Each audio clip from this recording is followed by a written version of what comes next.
Jemaat Tuhan, selamat pagi, shalom, bersuka cita menyapa jemaat Tuhan lagi. Puji Tuhan, ini hari yang baru yang Tuhan berikan buat kita. Saya percaya kita semua mengalami kebaikan Tuhan di pagi hari ini. Jemaat Tuhan, saya ingin mengajak kita kembali untuk melanjutkan perjalanan perenungan kita dalam menjalani kehidupan dengan penuh kewaspadaan dan kehati-hatian, supaya tidak ada kontaminasi, supaya tidak ada pencemaran, dan hal yang buruk yang masuk ke dalam hati kita. Hari ini kita masuk di hari yang ke-8 di dalam perenungan kita. Hari ini menyadarkan saya secara pribadi, tapi juga kita semua, bahwa ternyata ada banyak hal yang harus kita waspadai. Ada 7-8 hal yang sudah kita pelajari hari ini. Bahkan di hari-hari ke depan, kita perlu mewaspadai hal yang lain juga yang bisa menjadi musuh hati, menjadi pencemar, kontaminan dalam hati kita. Hal yang ke-8 adalah kesombongan. Amsal pasal 21 ayat 4 mengatakan, mata yang congkak dan hati yang sombong yang menjadi pelita orang fasik adalah dosa. Mata yang congkak dan hati yang sombong yang menjadi pelita orang fasik adalah dosa. Wah, firman Tuhan dengan gamblang, jelas, lugas mengatakan bahwa hati yang sombong adalah dosa. Kesombongan adalah salah satu bentuk dari dosa. Bapak, Ibu, dan Saudara yang terkasih dalam Tuhan, menarik karena firman Tuhan dari Amsal pasal 21 ayat 4 ini mendampingkan antara mata yang congkak dan hati yang sombong. Ternyata mata yang congkak, ekspresi, gerak-gerik, bahasa verbal dan bahasa non-verbal itu dipengaruhi dengan hati yang sombong. Keluar dari hati merupakan cerminan dari apa yang di dalam. Di pelajaran-pelajaran sebelumnya, perenungan sebelumnya, kita melihat hati sebagai sebuah sumber perbendaharaan. Hati merupakan sumber mata air, dan semua hal yang keluar adalah bentuk dari apa yang di dalam. Ketika hatinya sombong, matanya congkak. Ketika hatinya tercemar, maka ekspresinya juga tercemar. Oleh karena itu, Bapak, Ibu, yang saudara dan saudara yang terkasih dalam Tuhan Yesus Kristus, kita belajar bahwa ketika hati kita dikuasai dengan kesombongan, itu akan tercermin juga dalam ekspresi dan kehidupan kita sehari-hari. Sebenarnya apakah kesombongan itu?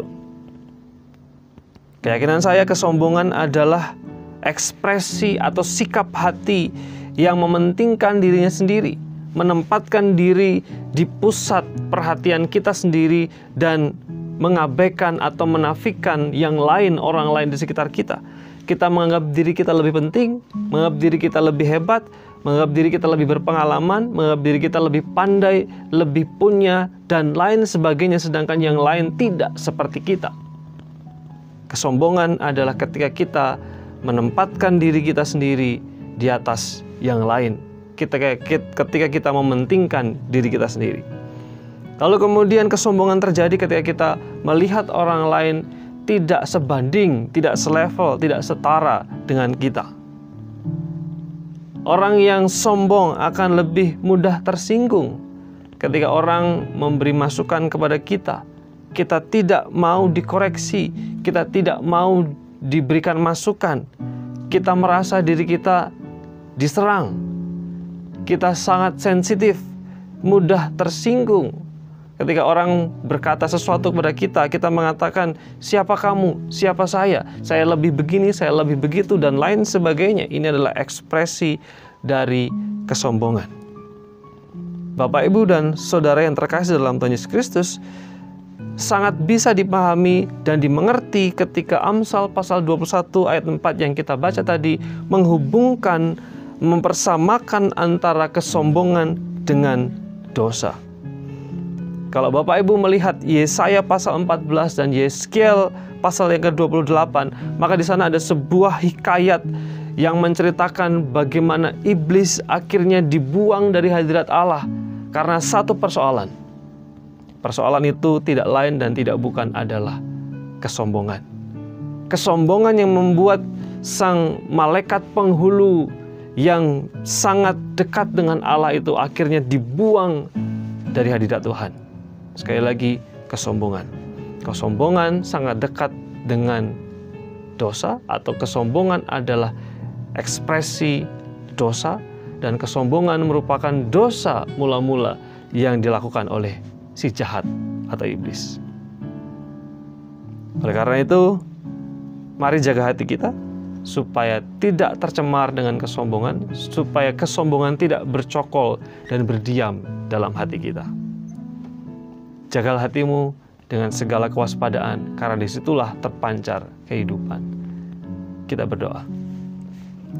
Bapa di surga, terima kasih untuk kesempatan kami kembali belajar firman Tuhan. Firman-Mu jelas, supaya kami menjaga hidup kami lepas bebas dari segala macam kecongkakan dan kesombongan.